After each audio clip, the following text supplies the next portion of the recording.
तो गाइस कैसे हैं आप। आई होप आप सब अच्छे होंगे।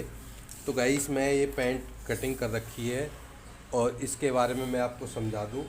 जैसे कि ये हैवी साइज़ की पैंट है तो मैं स्टिचिंग करने जा रहा हूँ। 34 इंच लेंथ है तो इसकी मैंने 34 इंच ही ली है। और गाइस जैसे कि ये थाई इसमें हमारी 26 है तो मैंने 2 इंच की लूजिंग दी है थाई के अंदर। उसके बाद ये सेंटर का निशान लगाया है 7.5 इंच पे। और वैसे ही आप सेंटर का निशान लगा के उसके बाद ये स्केल रख के हमने इस तरीके से काटा है इसको, इस तरीके से। ओके। और इसकी बैक हमने 3 इंच एक्स्ट्रा काटी है। पैंट से जो बैक का पल्ला है यहाँ से गिदरी से हमने 3 इंच एक्स्ट्रा लिया है, नीचे से 1.25 इंच एक्स्ट्रा लिया है यहाँ पे।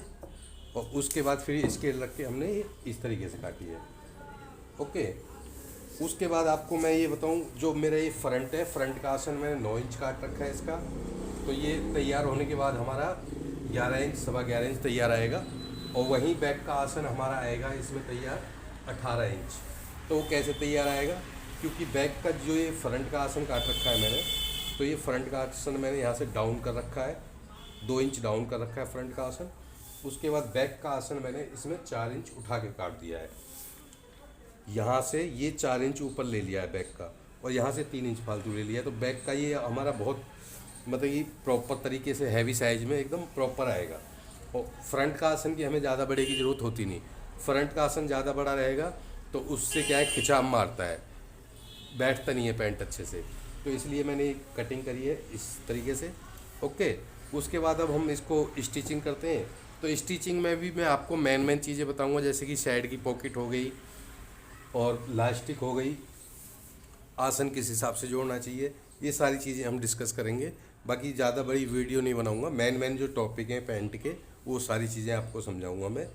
करते हैं स्टार्ट, स्टिचिंग पे करते हैं, मशीन पे ले चलते हैं। जैसे कि मैं पैंट स्टिचिंग करने आ गया हूँ, तो सबसे पहले हम इसकी पॉकेट काट लेंगे। पॉकेट के लिए आप ऐसे सीधा निशान लगाओगे। उसके बाद यहाँ से आप 13, 13.5 इंच की पॉकेट लेडीज पैंट में लगती है। और ये हैवी साइज़ है तो मैं 7.5 रखूँगा यहाँ पे, और ऊपर रखूँगा 7 इंच, 6.25 भी कर लेते हैं। हैवी साइज़ है, नॉर्मल साइज़ होता है तो 6, 6.25, 5.5 ऊपर होती है और नीचे 7 इंच होती है। ओके। और उसके बाद इस पॉकेट को हम इस तरीके से नीचे से यहाँ से सीधा ला के और इधर ऐसे क्रॉस कर लेंगे। उसके बाद ये हम इस तरीके से काटेंगे और यहाँ से हम अपना लंबाई का जितना है वो ले लेंगे। तो अब हम इसकी पॉकेट बनाते हैं। आपको प्रॉपर चीज़ सिखाऊंगा जो बुटीक में होती है, कटिंग और स्टिचिंग। और ये इसका क्या है कि ये पैंट कभी उठेगी नहीं, इसके मैं सारे कारण बताऊंगा। मोहरी क्यों उठती है, आसन क्यों खिंचता है, ये स्टिचिंग में सारी चीज़ समझाऊंगा आपको। ओके। तो वीडियो में बने रहें। तो इस तरीके से गाइस मैंने ऊपर से ये 2.25 इंच पे निशान लिया है और यहाँ पर 6 इंच पे लिया है, क्योंकि ये हैवी साइज़ है, मतलब कि 42 साइज़ की पैंट है ये। तो इसलिए मैंने इसको, वरना 6.25 इंच रखते हैं नॉर्मल साइज़ में, 5.5, 6.25 बस। तो उसके बाद हम यहाँ से इस तरीके से सीधी सिलाई लाएंगे इस तरीके से, और इस सिलाई को फिर इधर ले आएंगे इस तरीके से पैंट बनाने के लिए। मैंने सीधे हाथ पर, ये पैंट है तो इसके नीचे मैंने पॉकेट रख ली है, और इस तरीके से हमने ये, आपको दिखा दूँ एक बार में, 1 सेकंड को। और यहाँ पर ऐसे 2 पुटके लगा देंगे। आप देख सकते हो जैसे ये पॉकेट है, ये सीधा हाथ है पैंट का, ये हमारी पैंट की कटिंग है, ये सीधा हाथ है। तो ये जो पॉकेट है ये मैंने इस तरीके से रखी और इस तरीके से एक सिलाई लगा ली है। सिलाई लगाने के बाद ये मैंने सिलाई तक कट लगाए। जो सिलाई है हमारी कोने वाला कोना है जो, उसमें कोने तक कट लगा लो इस तरीके से। उसके बाद इस पॉकेट को इस तरीके से करोगे आप, और यहाँ पर ऐसे साफ़ कर लो, या प्रेस से बिठा सकते हो या हाथ से भी बिठा सकते हो। उसके बाद ऐसे कोना निकालना है इसका, ये कोने बाहर निकल जाएंगे आपको ऐसे उंगली की मदद से, इस तरीके। ये लेडीज़ पैंट की पॉकेट बना रहा हूँ मैं, बट जेंट्स पैंट की पॉकेट भी इस तरीके से ही बनती है। बस क्या है, उसमें जाती वगैरह लगती हैं और कुछ नहीं। तो इस तरीके से मैं एक पैर की सिलाई ले आया हूँ। उसके बाद क्या करेंगे, ये जो पॉकेट है हमारी इस तरीके से नहीं रखनी है, इसको हमें उल्टा रखना है इस तरीके से, जिससे कि गुम हो जाएगी ये नीचे से। इसको कच्चा नहीं छोड़ना है। ऐसे करके अब इसको हम पलट लेंगे इस तरीके से, और पलटने के बाद अब इसको हम यहाँ पर एक इस पर लब की सिलाई लगा देंगे, आप चाहो तो किनारे एक पैर की सिलाई भी लगा सकते हो, बाकी लब की सिलाई ज़्यादा बेटर होती है क्योंकि जो लेंथ होती है वो कम नहीं होगी लब की सिलाई से। पैर की सिलाई लगाओगे तो आधा इंच उसी में ले जाता है। उसके बाद इसको हम सीधा कर लेंगे इस तरीके से। देख सकते हो ये अंदर पॉकेट है, इस पॉकेट को मैंने इस तरीके से और इस तरीके से यहाँ सीधा कर लिया। इस तरीके से इसको अच्छे से रख लेंगे। इसको रखने के बाद ये देख लेना यहाँ पे झोल वोल नहीं आना चाहिए, झोल वोल बिल्कुल नहीं होना चाहिए। और उसके बाद हमको सिलाई लगाएंगे। तो ये मैं सिलाई लगा रहा हूँ, यहाँ पे कोई झोल नहीं है, बिल्कुल साफ बैठ रहा है। तो इस तरीके से आप इसको पक्का कर दोगे टाके को। उसके बाद जो इसका ऊपर वाला मुंह है ये यहाँ पर भी हम साफ़ करेंगे इसको एकदम अच्छे से, और यहाँ पर भी टाका लगाएंगे इस तरीके से। उसके बाद ऊपर ले आएंगे और ऊपर लाने के बाद फिर इसको हम ऐसे साफ़ करेंगे। जो ऊपर निकलना है, पॉकेट निकले या फ्रंट निकले, तो उसको देख लेना है। इस तरीके से हमने ये सिलाई लगा दी। तो इस तरीके से ये हमारी पॉकेट बन के तैयार हो गई है।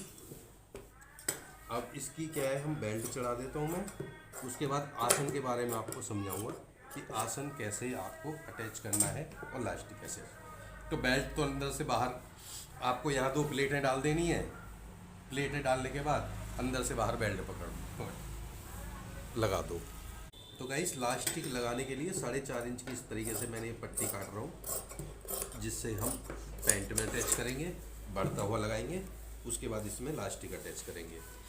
उसके बाद मैंने इस तरीके से पैंट ले ली है और इसमें जो ये मैंने कपड़ा काटा है इसको मैं इसके ऊपर की साइड इस तरीके से जोड़ना है इसको, इस तरीके से।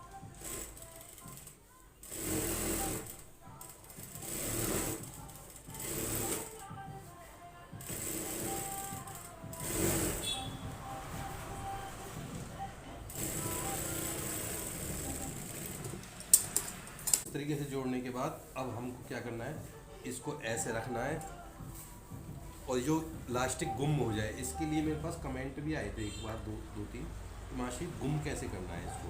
तो इसको गुम करना है क्या है, इसको बेल्ट को आप ऐसे रखोगे इसके ऊपर इस तरीके से, और इसको फोल्ड लोगे इस तरीके से ऊपर, और इसको यहाँ पर इस तरीके से फोल्ड कर दोगे इस तरीके से। तो ये गुम लास्टिक हो जाएगी। अभी मैं आपको दिखा रहा हूँ लास्टिक लगा के। इसका मार्जिन बाहर नहीं रहेगा, अंदर ही हो जाएगा सारा इस तरीके से। इसकी इस तरीके से।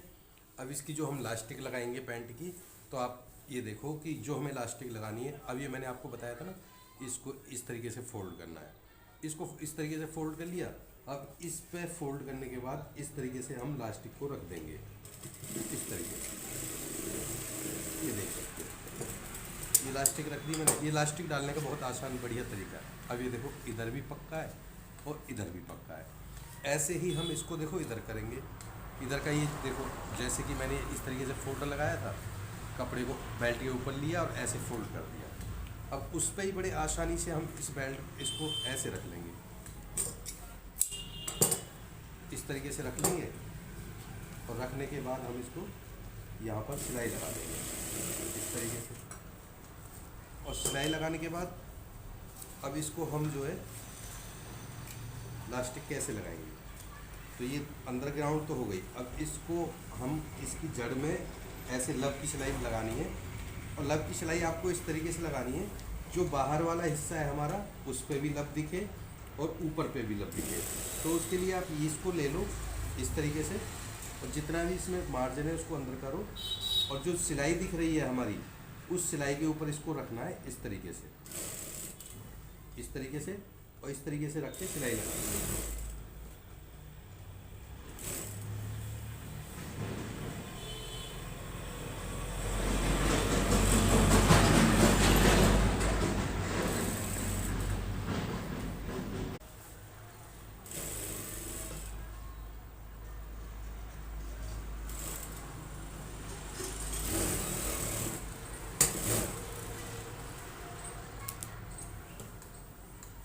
उसके बाद गाइस हम इसको इस तरीके से सेट कर लेंगे। आप कभी भी दोनों बेल्ट ऐसे मिलाओ और ऐसे खींच लो, जितना भी मार्जिन है सब जगह बराबर बराबर आ जाएगा। वो इस लास्टिक को लेके इस तरीके से खींचोगे तो सारा मार्जिन अपनी बराबर जगह पर हो जाएगा। उसके बाद हम यहाँ पर इस तरीके से सेंटर में एक सिलाई लेंगे अब यहाँ पर आप अपनी इच्छा अकॉर्डिंग लगा सकते हो, एक सिलाई लगानी है या 3 सिलाई लगानी है आपको।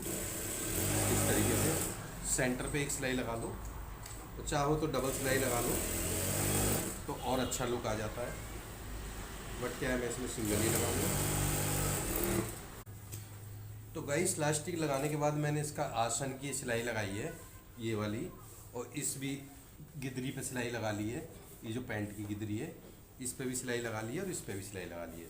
तो मेरा आसन का मेन मोटिव ये है कि आप पहले गिदरी की सिलाई लगा लो दोनों तरफ की, और उसके बाद ये आसन की जो सिलाई लगाई थी मैंने वो यहीं तक लगाई थी, ये हिस्सा मैंने छोड़ रखा था, जिसके लिए कि हम इसको इस तरीके से आसन को ज्वाइंट करेंगे। इस तरीके से ज्वाइंट नहीं करना है आपको, इस तरीके से ज्वाइंट नहीं करना है। ये देखो मैंने खुला छोड़ रखा है यहाँ पे इतना हिस्सा, ये मैंने जब ये सिलाई ओवरलॉक मारी तो यहीं तक सिलाई लगाई है, बैक में भी मैंने यहीं तक सिलाई लगाई है। अब क्या है, हम इसको ऐसे ना जोड़ के ऐसे जोड़ेंगे। ऐसे जोड़ोगे तो आसन में खिंचाव कभी नहीं आएगा, क्योंकि फ्रंट का छोटा आसन है और बैक का लूज आसन है, तो आसन की तो प्रॉपर फिटिंग आनी है, बट क्या है वो खिंचाव बिल्कुल नहीं आएगा, जो खिंचाव आएगा बिल्कुल नहीं, और इससे मोहरी भी नहीं उठेगी। इसके 2 फायदे होते हैं, एक तो मोहरी की कटिंग हम सेंटर से करेंगे, जैसे मैं वीडियो में बताता रहता हूँ हमेशा कि कभी भी मोहरी की कटिंग करो तो पहले कपड़े का सेंटर लगाओ, जैसे थाई का आधा हिस्सा करके मोहरी बनाते हैं उसी तरीके से, तो पैंट में कोई दिक्कत आएगी नहीं। तो मैंने ये मेन चीज़ आपको बताई है कि एक तो आसन इस तरीके से जोड़ो, एक इलास्टिक के लिए, पॉकेट के लिए, और कटिंग की टिप्स। ओके, अगर जो वीडियो आपको अच्छी लगी हो तो प्लीज़ लाइक करना, चैनल को सब्सक्राइब करना। मिलता हूँ आप